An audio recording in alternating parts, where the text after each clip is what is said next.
back to my channel. Today is weigh-in day. All right, you guys, so if you watched the video from yesterday, you'll know that all week I did a low carb week while following Weight Watchers. Couple things I want to get out there right now is Weight Watchers, I've come to find, is a plan that gives you the freedom, I use that term loosely, gives you the freedom to eat whatever you want, right? We just track the points. But the caveat to this is it's almost like a free pass to just eat whatever. And it actually should be a good thing. But we do know through research, concrete, solid, scientific evidence that sugar is not good for the body. We know this. And yet, we still, on the standard American diet, eat sugar.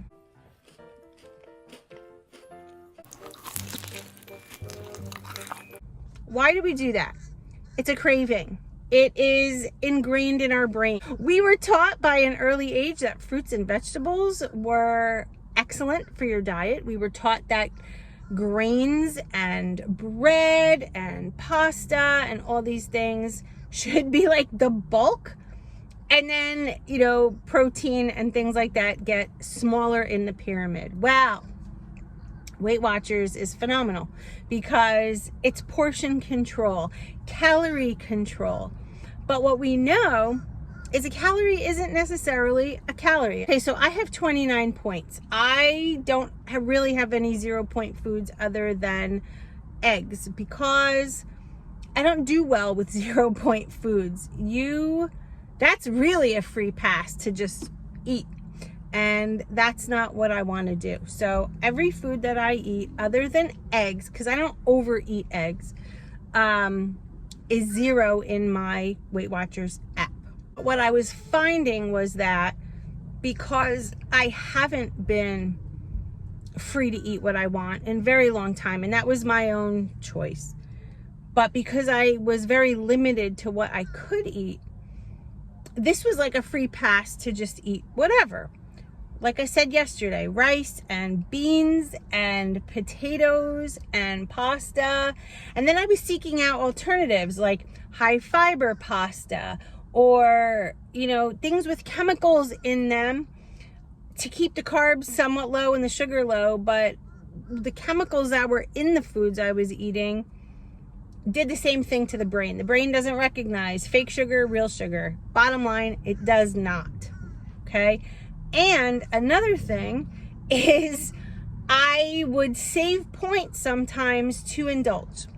I would save points for a mixed drink on the weekends. And like, none of this is bad. I'm just telling you what I'm noticing now over the last few weeks. And I think it's something I knew anyway, but I was excited to try it, and I have been doing really well.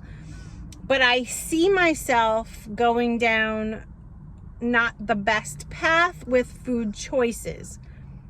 Weight Watchers is amazing. I love the app. I will always use it right now. But I have to correct some of my food choices. I cannot. I just cannot. I cannot save points for an ice cream cone. I cannot save points for pizza. And you may say to yourself, well, why not? The app is built that way. As long as you stick within your points, you're golden, right? But you know, in May of next year, I have a big event. Some of you thought my son was getting married. Not that. And I need to lose... I literally need to lose, I said 35 pounds. Now that I'm down a couple pounds, I'm going to say 25 to 30 pounds. And I am happy eating these other things. But what started happening was my stomach started to bother me. It was weird. Like it came out of nowhere. One night I just had really bad bloating and gas, and I thought, okay, so I had, you know, some beans, maybe it was that. Then I started, like, it was like every night, and I'm like, okay, is it the dairy? Because for a while I wasn't having dairy. Was it the carbohydrates? Was it the whole grains? Was it? And then I started saying, well, now we got to cut out this, and maybe this isn't working. And my thoughts in my own head started to drift off with, maybe I need to do Optavia again. No, I'm not. But the thought process, the what I'm used to, what I'm accustomed to, although this is working, I'm not feeling my best. I don't. I didn't know if it was the collagen. I didn't know. So I was like, all right, let me just eliminate those things for a week and see how I do. And lo and behold, we all know the answer. When you get rid of your sugar, you feel great.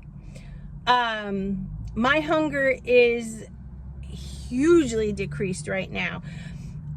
Following Weight Watchers and eating whatever I wanted, I was able to, still enjoy my proteins and things like that. But I found that I was hungry, but not like to the point where I was binging. I haven't binged, but I indulged sometimes, and I don't think that was good for my stomach. As I mentioned yesterday too, I was talking to one of our doctors, and we were talking about gut health and bacteria, and the good bacteria versus the bad bacteria, and what helps break down those carbohydrates and sugars. Maybe my stomach just doesn't have enough of that. But it just gets so technical. Like, I don't even want to go there again. I don't want to be obsessing over everything, because that is eventually what will pull me away and stray and binge, and I don't want to go there ever again, ever. And I'm 53. I'm right in the middle of menopause. If I can go another few months without a period, I'm through the door. But it seems like I get to that 10-month mark and then a period happens. It's very frustrating. And it can make this point in life with eating difficult, because you have cravings and such. So like I said, I got rid of the sugar. I showed you a couple things that I ate, predominantly beef, ground beef, ribeye, filet. I did have some seafood because I think it's important for iodine for thyroid health, even though my thyroid is fine. Shrimp, oysters, all of those things. And, pork and chicken, and it's just animal protein. And I stayed away from the cauliflower rice, because I think that sometimes bothers my stomach. It bloats me. It gives me gas. Broccoli, same. Brussels sprouts, same.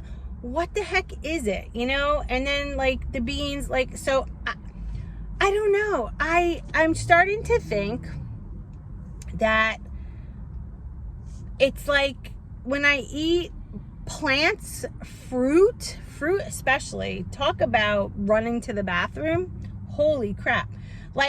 I had some watermelon, and I think within 1 hour, not even half hour, I was running to the bathroom. Right through me.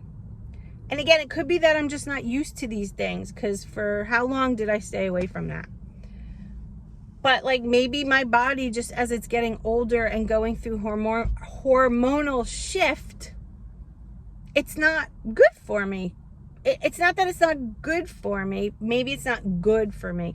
The inflammation. I don't know. But anyway, with all of that over here, I did have a really good weigh-in. And let me tell you what the weigh-in was. Okay, so we'll do our drum roll, please. Ready? Drum roll, please. That is right, you guys. Can you believe what a weigh-in? Okay, but there's always a but, right?